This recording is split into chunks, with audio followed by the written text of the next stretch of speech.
Thank you for tuning in to the first ever episode of Flashback Friday on BlackBillOutdoors. Today I'm going to talk about my first buck that I got in the state of Minnesota last year in November. It was God. God was the reason why I shot that buck, because just going back thinking about that whole entire day, it wasn't planned. It wasn't your typical hunt, so to say.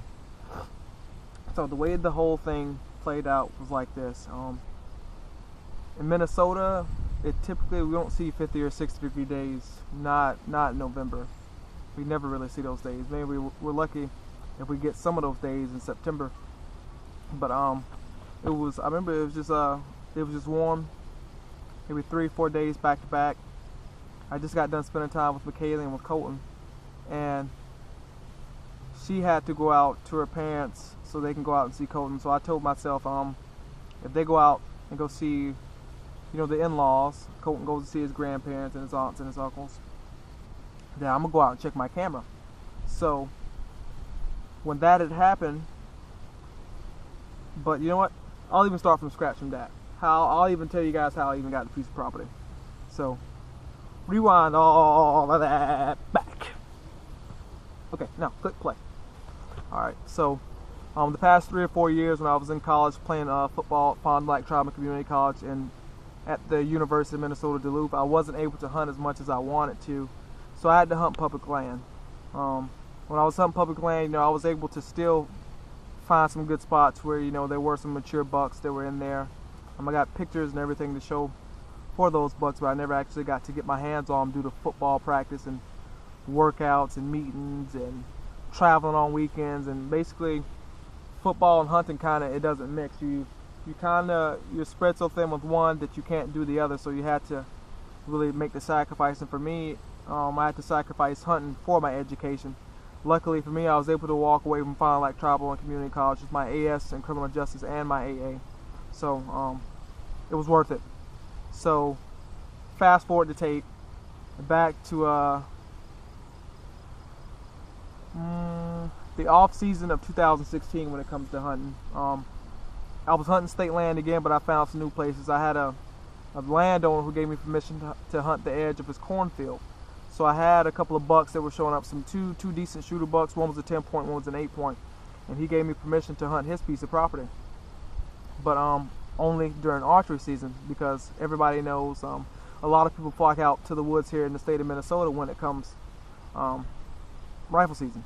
So I was actually able to, or I had to, take a loss on that piece of property because I had some bears that were actually coming out, and they were just basically disturbing the area. They were kicking the deer off of their main food source, and I went from seeing mature, dominant bucks showing up, 2-3 times a day to once a week or twice a week, and then not showing up at all.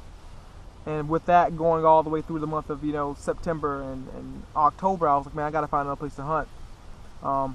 I wasn't looking into the whole leasing thing, but then my dad calls me up and he tells me he saw a guy that had a piece of property for 60 acres leased on Craigslist. So I'm like, well, you know what, I've never done that whole leasing thing. So I called this guy up, and he had 60 acres, 40 of it was hardwoods, and then 20 of it was hayfield. So everybody knows here in the state of Minnesota, when it comes late October to November, you want something that has hardwood for those deer to go bed up and feel protected, but then again, you want those hayfields for them to come out and feed at night.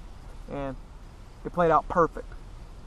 So I had just found that piece of property probably the last week in September. I didn't even really scout. Maybe scouted that place out maybe 3 or 4 times throughout the month of October. Because when I called the guy, because I know typical landowners, they'll come out, they'll show you, the property line where you can't hunt, and everything else like that. But this guy was like, he didn't even hunt at all. So I had to go download the Hunt Stand Lite, which is a great app for hunting. I recommend a lot of you guys would probably use that, and that's what I still use to this day, or ever since last year, because it will show you the borders of the property lines and who owns property and how much and when and where, and it's up to date every single month, like everything. So it's not like Google Earth where they only update it, every couple of months.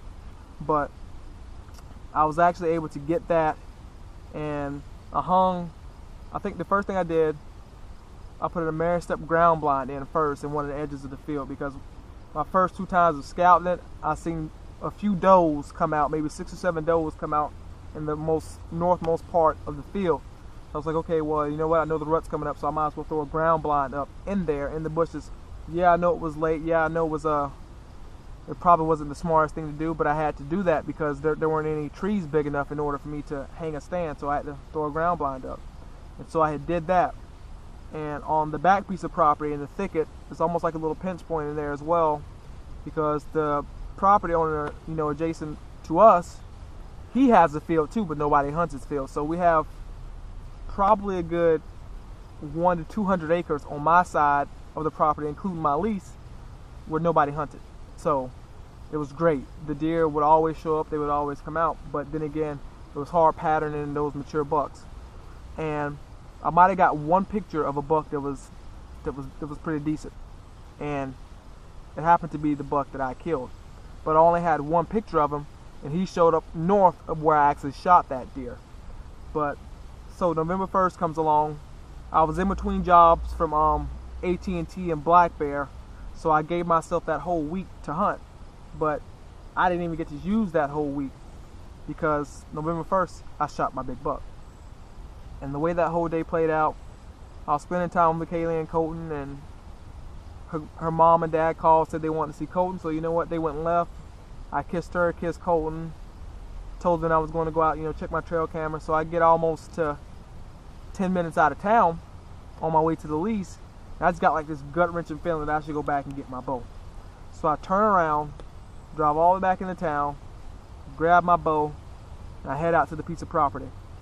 And I get in there in the same spot where I had just hung my lock on in the thicket and in these hardwoods. So I know the minute these shots start happening for rifle season, that's where everybody was going to. That's where all the deer were going to flock to. You know, that was just common sense. You didn't have to have a very high hunter IQ to know that when the rut comes, you want to find the hardwoods or a good feeding source. So I was in there, and I brought my Horman tree saw, so I was trimming shooting lanes. So I was still going to try to get one with my bow up until rifle season. So I was trimming lanes, and I just hear like deer just running. I just see tails jumping everywhere, just like it could have been maybe 5 or 6 does. It could have been something less than that, but all I could see was just tails running through the hardwoods, maybe 40 to 60 yards away from me. And I get upset at myself. I bring my bow back down, I drop my tree saw, I go sit in the ground blind. I still brought my GoPro with me and my Sony action camera just in case, you know, because I like to stay ready. But so I get down, I go sit in the ground blind maybe 10 or 15 minutes, and I tell myself, you know what, I just scared up all those deer. Nothing's gonna come up to this edge of the field, so forget it. So I get up and I walk around maybe 60 yards. And I'll show the video next of me getting up and actually walking around the 60 yards after I got out of the ground blind, so I'll play that. So after you guys see me walk around,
I had my Sony action camera on the tripod, the same tripod right now that I'm using, and I'm just sitting there.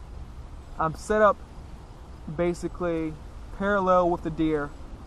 I was in maybe, brush maybe up to my neck, and then some parts it was above my head. So I just got done doing my podcast, talking about everything, like I always do, making podcasts. And I'm sitting set up because one of the main trails is, the hayfield almost makes a boomerang. So the lower right hand corner, or the arc of a boomerang, was where I was kind of sitting at. And that northmost tip of that, where it's that round edge, it's almost like where those deer will come out into the field from the hardwoods on the south end of the lease. So I'm sitting there, and I hear my neighbor, who owns 320 something acres across from us, which is all fields, so they don't have really any hardwoods at all, and he has cattle out there as well. He cranks up one of his tractors and he's just driving around, and for maybe 5 or 6 minutes, it was just really loud because it's really quiet and out in the middle of nowhere. And then it stops, and then I just hear something, just like the sound of like hooves, like running, almost like when you hear them like running like in the war movies and stuff like that. You just hear the sound of hooves, like thundering hooves running. So I'm looking to my right, expecting the buck, to come out on the trail that I was anticipating, and I didn't see anything. And then all of a sudden, like, I turned to my left, and boom, there he was. He was within 30 yards of me, the biggest buck I'd ever had the opportunity to shoot. I got my Hoyt sitting on my chest. I took my GoPro off and it was on the ground. I had my action camera to my right. It was turned on, but I didn't hit the record button. And I got the biggest shooter buck that I've ever seen in my life, and had the opportunity to kill less than 30 yards from me. And he was running. He's running like dead at me, but he didn't even know I was there, didn't even see me, because I was just sitting in the side of the brush, which I'll show you the pictures and everything else about that as well. And he gets to where he's less than 10 yards, and he starts walking into the brush. And I told myself, when he starts walking into the brush, I'm going to flip my bow up and probably try to take a high lung shot at him. I knew it probably wouldn't have been probably the most ethical shot, but I thought it probably been one of the most lethal shots that I could have taken at the buck of a lifetime for me, because I had never gotten a buck in the state of Minnesota, and then here comes the biggest buck I had ever seen, in my life, and had the opportunity to shoot. And he catches me when I raise my bow up. He stops, and his ears start rotating. He comes out of the brush and starts trotting in front of me. And when he trots in front of me... Hey, you're watching BlackBillOutdoors. Got some good news, got some bad news. Good news is I just shot my first buck with a bow here in the state of Minnesota. Bad news is he came on so quick I didn't have time to turn to get my camera on him. I barely got a little clip of him running into the brush here beside me, but that Rage hypodermic broadhead put it on him, so I got less than an hour left for daylight. I heard him crash up, so I'm gonna go hop on him. But here's the blood trail I got right here of my buck. Look at this blood.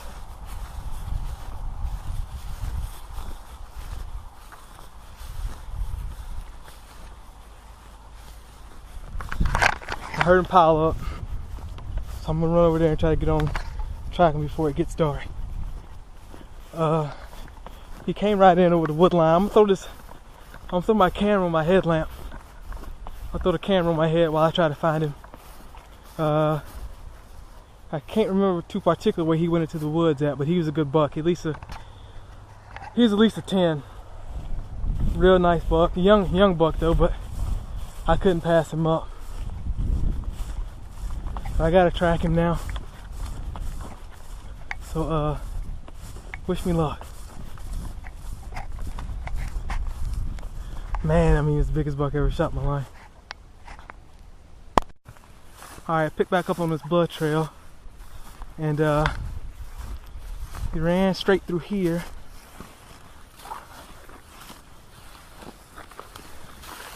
Of course, like they always do, you shoot them, they run into the thick stuff. I can See the blood. See the blood. Now I'm looking for a body.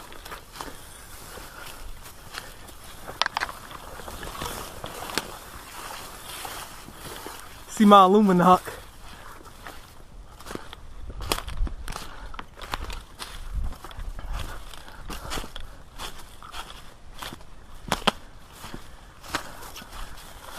Good blood, full penetration, baby. That's what you want to see. Look at that Illuminati, baby. That's what you want to see. There he is, right there. First buck with a bow. State of Minnesota. Oh my God. First buck with a bow. Oh, look at him. These are 1, 2, 3, 4, 5, 6, 7, 8, 9 point. First buck with a bow right here, baby. He's a full grown one too. Look at that rage. Look at that rage did to him, son.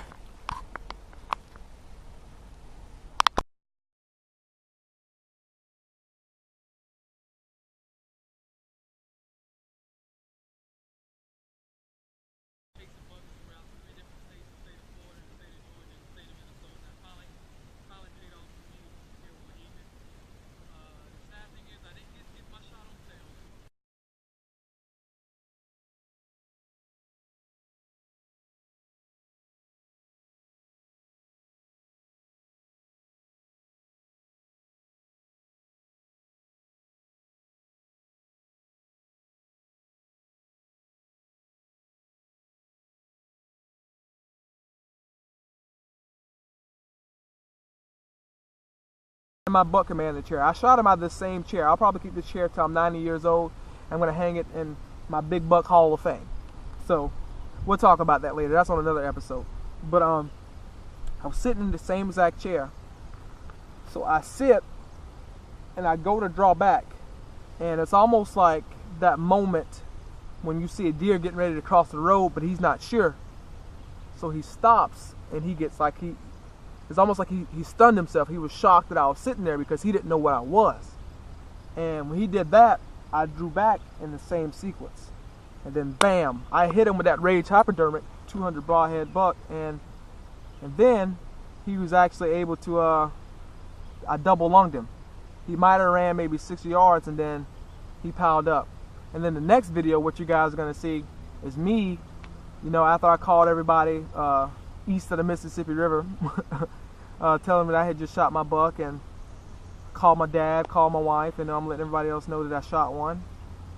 And I go to track him, and I'm following like the blood trail, which is maybe a mile wide, into the little thicket that he ran into, and I drag him all the way out, and I do my podcast. And little did I know that little Instagram video that I made was going to go on to get 10,000 views. I had Hoyt Bull Hunting that came out, and they were actually able to give me props and tell me thank you for sharing that kill with them on film. And then after that, I was able to continue to share that and get that whole moment experience on film for you guys. So the goal this year, if I get one, is to actually get it on my GoPro, to get it on my action cam that my dad just bought me again for this year for hunting season. This one actually comes with a microphone. So I want to get one in Wisconsin, and I want to get one in Minnesota. I just went and actually checked my trail camera today, and I had a picture of Ghost showing up at 7:30. So he's actually started to show signs of a little bit of immaturity, because he keeps showing up at 7:30 at night. And that's been the past 2 weeks. He showed up 3 or 4 different times at 7:30 or at 6 o'clock, which is good. That's what I want him to do. But that was the whole experience of how I shot my buck. I was able to take him to the taxidermist, get him dressed out. He weighed maybe 216 pounds field dressed. I still haven't got him back yet. I took him to one of my local taxidermists, and I'm waiting to get him back. It was an amazing experience. I wish I could have got it all on film, but I didn't.